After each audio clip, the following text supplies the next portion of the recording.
maybe. I don't know, I'm trying to decide if my makeup looks good enough for me not to have on glasses, and I don't think it does. I think we need glasses. Yeah.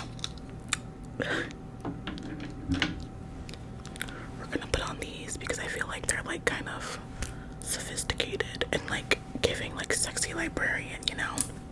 I'm into it. Anyway, hi. Hello everyone. Welcome back. Welcome back to my channel. Today is a bonus video, clearly, because it's Saturday. I have been dying. Hello, can you focus on me, please? I've been dying to read this book, but I've been doing other things, and then I went to look through like my videos, and I seen that it's been 13 days, and I was like, wasn't it 13 days? It's like the same situation last time. Hold on. But I was like, this is a very similar situation to last time, so we're gonna go ahead and we're going to read a chapter. I'm very excited. I'm always very excited at first, and as time passes on, I kind of forget, and then that's how it ends up being so long. So I am sorry for that. But we're back for chapter 7. Chapter 6 was really juicy. Girl, he got arrested. It was a whole fight scene. It was an action moment. Oh, sorry. He found out that his mistress is no longer alive, and he is obviously a suspect. So hopefully in this chapter, what's her name? It's been so long. Sarah is gonna find out that her husband is cheating, and we'll see how she takes that and what she does about it. So let's get into it. Chapter 7, let's go. Also, I keep tweaking the lighting because I don't know if it's like too bright. Like, these are my options. Hold on, let me show you. This, I feel like this is too bright, but sometimes I feel like this is too dark. I think I like this, so we're just gonna stick with that, but you guys can let me know. Also, my mic is being weird and the stand keeps moving, so if you hear that, so sorry. And also, I'm filming this at nighttime and the AC is on, so sorry. I stand and take a quick, small breath. I look back at Matthew and Anne. They're sitting front row and they both give me an encouraging smile. I nod slightly at them, adjust the lapels on my jacket, and walk toward the jury box. Before I begin, I make eye contact with each juror. Senator McAllen has worked in public service for over 25 years. In 25 years, not once, I hold up a single finger on my right hand to highlight my point, has his character or professionalism come into question. We paraded character witnesses before you, proving that very sentiment. Not once has he taken a payout. Not once has he disparaged another person and used his power for his own benefit or caved on his principles. I put my hand on my defendant's shoulder. He is one of the rare shining beacons of public servitude in a swamp of lies, corruption, and under-the-table deals. You better sell it, Sarah. It is this same exemplary service that has led him to the situation he is in today, for he is guilty of one thing, not backing down. I pass him a quick reassuring look and walk back to the jury box. Senator McAllen is now leading the subcommittee on renewable energy, an effort praised by both pundits and the American people. Y'all, I'm not smart enough for this book. But not by, you guessed it, big oil. I point to the two men in the public benches wearing beautiful bespoke suits topped off by garish, but equally expensive jeweled bolo ties. Y'all, I'm not smart enough for this book. I pass through the swinging door between the prosecution and defendant tables and stand in the aisle next to them. This was the one man they feared in this position. The one man they knew they couldn't brush under the carpet with a quick payout. The one man they wouldn't be able to dig dirt upon and blackmail into silence. I walk back toward the jury, pausing at the prosecution table. So what did they do? They created their own. I delicately point to the lead witness, the woman who this all started from. This this part I'll need to be careful with. We should not be mad at this woman for her false accusations. We should not be mad at this woman for trying to drag Senator McCallum down into the mud. I pass her a sympathetic look, trying to convey that I truly mean this part, because she is just a pawn in the game, not the puppet master. We have proven her ties to high-ranking employees at Petronext. We found the secret wire transfers to her brand new bank account, and ladies and gentlemen of the jury, if this isn't just a good old-fashioned payout for a spear play, then I don't know what it is. We sympathize with her, truly we do, but you should also see this for what it is. Fake, pure fiction. Oh my god, am I her? I'm feeling it. False accusations trumped up in desperation to bring down the one man they didn't know how to bribe and twist the way they wanted. My client is guilty of many things: fighting for the American people, staying true to his word, being a man of noble character, but R-wording, I don't like that word, R-wording this young woman.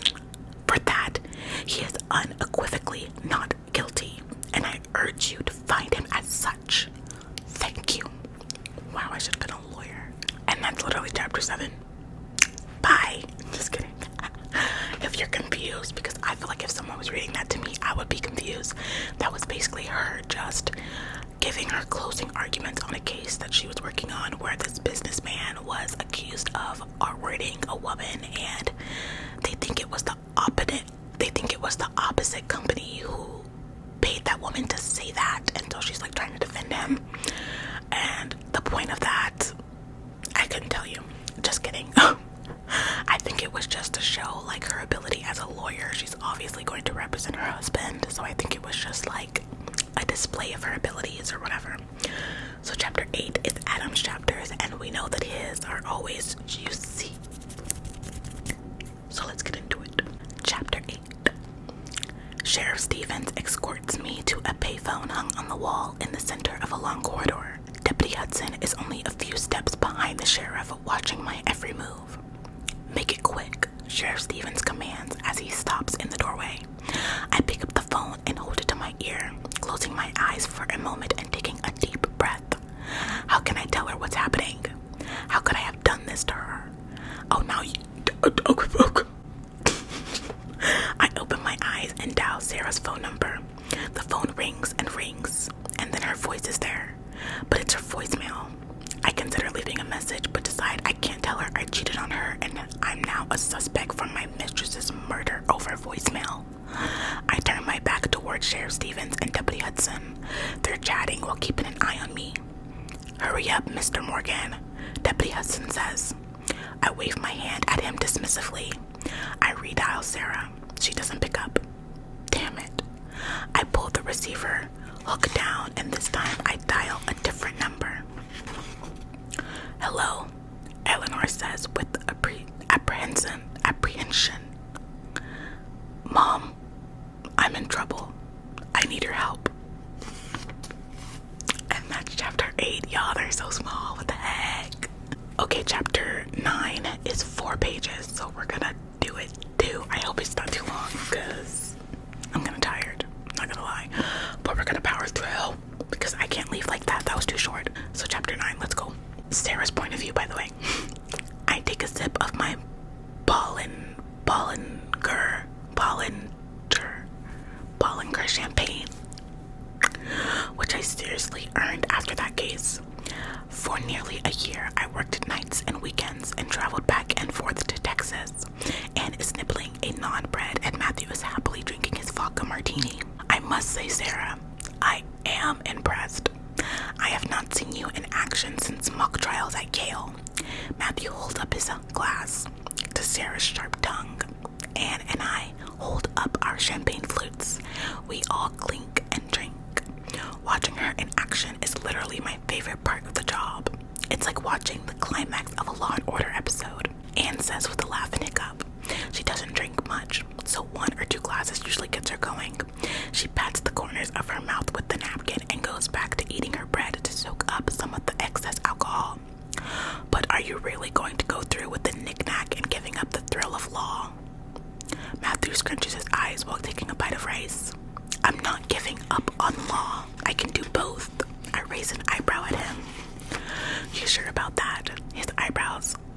fine. Yes. I drink the rest of my champagne and refill my glass. He lets out a huff. Fine, fine, fine. It appears I'll be Uncle Matthew after all. Someone is going to need to teach that fetus to be fabulous. He brings his vodka martini to his lips. Should I order shots to celebrate? You're bad. And he teases. Wait, is it kind of strange to be drinking if she's like trying to get pregnant? Or I guess it's a little bit too soon, right? I don't know. Should I order shots to celebrate? You're bad. And teases. Oh, my phone rings, interrupting me. I pull it out, and on the screen, in all caps, it says, Eleanor. Immediately, there's a lump in the back of my throat, and I swallow hard to force it down. I don't want to deal with her now, and I almost don't answer it, but something in my gut urges me to take the call. Sarah Morgan, I say in an overly professional tone in an attempt to convey my importance to her. Sarah, Adam's been trying to call you. Why didn't you answer my son's calls? There is irritation and frustration in Eleanor's voice. What else is new? I was in court. Oh yes, I forgot you worked.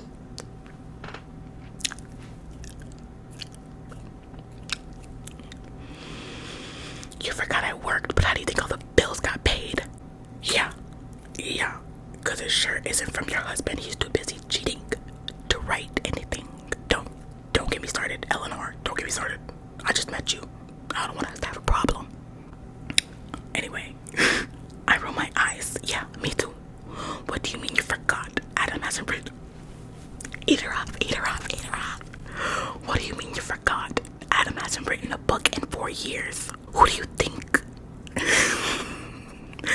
I decide not to even finish the sentence, as there's no point. She has always hated the fact that I work. I've never been sure if it's resentment or her credence in traditional and outdated gender roles. It's neither here nor there. Adam needs you. He's at the Prince William County Sheriff's Station. And Mouse, are you okay? I nod. Matthew sips at a fresh martini the waitress just delivered. Wait, what? In Virginia? What happened? Is he okay? My thoughts blend into one another as if they had just been thrown into a Vitamix. Okay. I'm not sure, but it's serious, and you need to get there. I'm trying to catch a flight tonight or tomorrow. Anne sets her fork down, listening intently. Matthew leans in closer. Okay, I'll go right now. My voice becomes panicked. The phone line cuts out. I freeze, not knowing what to do. What could have happened? I just saw him this morning, but in my experience, everything can change in a moment. Sarah, what's going on? Anne asks, pulling me from my frozen state. That was Adam's mom. He needs me. I have to go. I stand up, putting my black suit jacket on. I'll come with you. Matthew stands. I nod, but I'm on autopilot. I don't know what I'm doing. I'm just doing it. I slip my phone into my Hermes tote bag before I take off. I place $300 bills on the table for lunch. What kind of lunch? 300.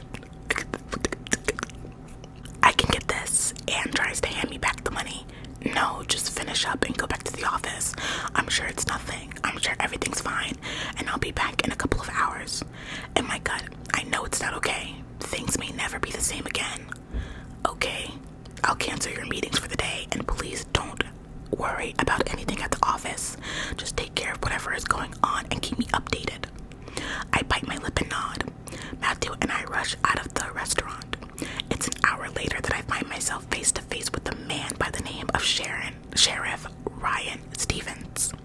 He matches the rough description of millions of men on this planet. Sandy brown hair kept high and tight in typical ex-military turn police fashion adorns his head, sitting just north of his intense green eyes.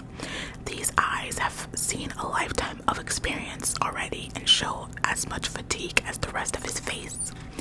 The detail that I notice the most, though, is how he carries himself. This is a man in charge. This is a man who cares about his work, and this is a man not to be crossed. Despite the lethargy and years of abuse to his body by his line of work, his spirit is matched by none, even deputies half his age. I'm seated across from him in a small, disorganized office. Matthew is waiting for me in reception. I wanted him in here with me, but not until I knew what was going on. I still am unclear, and I have yet to see Adam.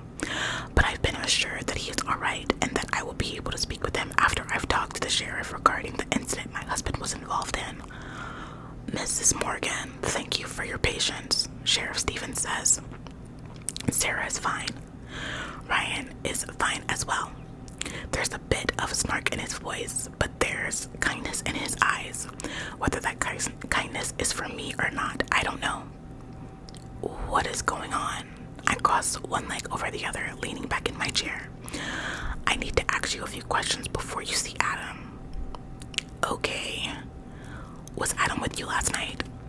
I take a moment to think of the night before. I came home late from going out with Anne, but Adam came home later than me. He said he had been at the lake house writing, which is the norm. He goes there to write frequently and stays for days at a time. Yeah, we know what he was doing at the lake house. Thank you. Y'all can't tell me this man didn't cheat on me the way I'm acting, okay? It was one of the main reasons he had gotten the lake house. He was having trouble for the longest time putting words on paper, and when he came to me with the idea of buying a vacation home close enough for him to work at, but far enough out of the city for us to vacation to, I was on board right away. It was the perfect solution, although I've rarely been there. Annie's spent more time there than I have. She spent a week there this past summer as part of her Christmas bonus. 1 week paid time off at my lake house. It was nice she had the opportunity to use it for what we had intended it for, vacation. Work kept me too busy to take frequent weekend trips, but it turned Adam's writing around. He's been turning out papers like never before. Yes, at some point, I finally land on. And what point was that? I paused, trying to think over my answer carefully. Well, I had fallen asleep, but I woke up around 2 a.m. and he was there. He could have been home much longer. Sheriff Stevens nods and jots down a few words on a pad of paper in front of him. He glances up at me and then writes down a couple more words. He chews on the end of his pen and glances at me again, this time running his eyes over my body. And that's at your home in D.C., correct? Yes. What happened after he got home? We talked. I let out a small cough. And we had sex. I know something terrible has happened. This is an interrogation, and there's no sense in holding any information back. Adam couldn't have done anything wrong, so honesty is the only thing that is going to make this all go away, whatever this is. Is this usual for you too? A husband and wife having sex, Sheriff Stevens? No, you and Adam. What does this have to do with anything? I'm irritated and I'm done playing games with this small-minded sheriff. I tear apart men like him every day. I may be here as Adam's wife, but I am a defense attorney. The sheriff taps his pen against the desk. He's waiting for me to speak as he has no intentions of answering my question. He's trying to get an understanding of Adam's and my relationship. But why? What could he think Adam has done? Sure, we don't have the perfect marriage, but who does? And why is it any of his business? We're trying to have a baby, I say, not actually answering his question, but sidestepping it. If he doesn't answer my questions, I won't answer his. Congratulations. There's a hint of sarcasm in his voice. Are we done? No, Mrs. Morgan. Do you know a Kelly Summers? No. I let out a deep breath. Maybe she's our cleaning lady. No, that's not her name. I shake my head, adding to my resounding no.